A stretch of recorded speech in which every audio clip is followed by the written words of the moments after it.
Last week we were going over the stark contrast between typical American people and the poor.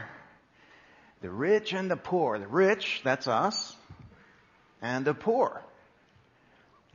And there's something very jarring about this contrast. Our world, it's shimmering, clean, happy, partying. You know, our biggest problem is our fat because we can't stop eating. And then the poor are living in filth and, grinding labor, partying and stuff would be the last thing that they would be concerned about. And they're just worried about survival and barely doing that.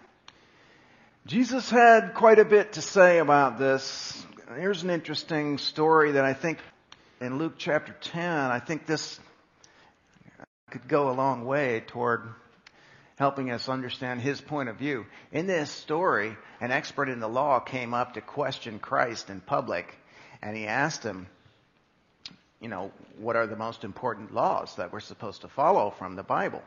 And so we read, Jesus says the greatest laws are to love the Lord your God with all your heart, with all your soul, and with all your strength, and with all your mind. And love your neighbor as yourself. Well, the expert in the law wanted to justify himself. He asked Jesus, but who is my neighbor? That's a reference to the classic discussion in rabbinic literature that survived to us, where the rabbis taught that when it says you should love your neighbor as yourself, a neighbor is somebody who acts neighborly. So they had diluted this law to the point where you only have to love people that are acting like you think they should act. Jesus tells a story. In reply, he said, a man was going down from Jerusalem to Jericho when he fell into the hands of robbers. They stripped him of his clothes, beat him, and went away, leaving him half dead. A priest happened to be going down the same road, and when he saw the man, he passed by on the other side. Likewise, a Levite, when he came to the place and saw him, he passed by on the other side.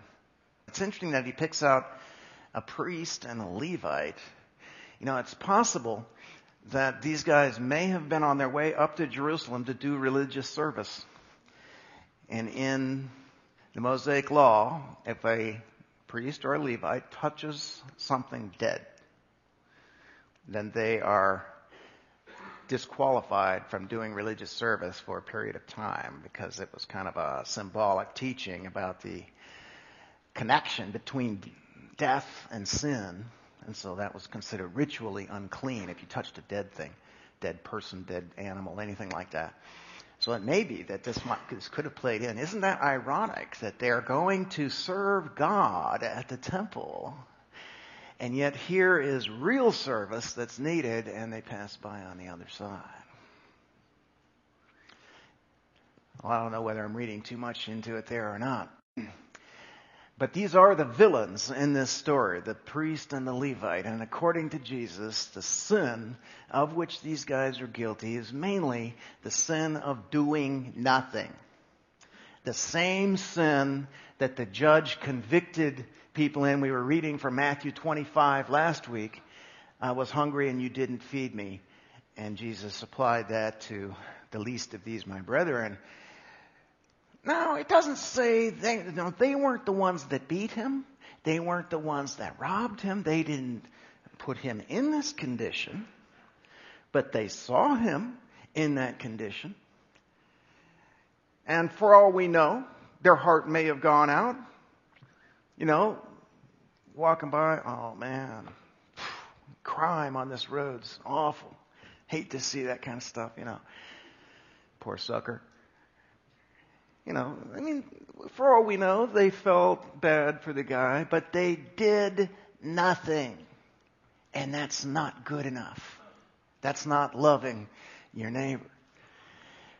Well, we read in 33 that a Samaritan, as he traveled, came where the man was. And when he saw him, he took pity on him. Interesting that he picks a Samaritan for this role, seeing as how Jews and Samaritans really didn't get along. That was one of the real racial barriers in that culture. You read in John 4 that Jews have no dealings with Samaritans. They just wouldn't talk to them or deal with them at all. A lot of hostility between Samaritans and Jews. Here comes a Samaritan walking up. Actually, he's riding a donkey, we'll find out. He took pity on him, and he went to him and bandaged his wounds, pouring on oil and wine, a typical medicinal treatment for wounds in that day. Then he put the man on his own donkey and took him to an inn and took care of him.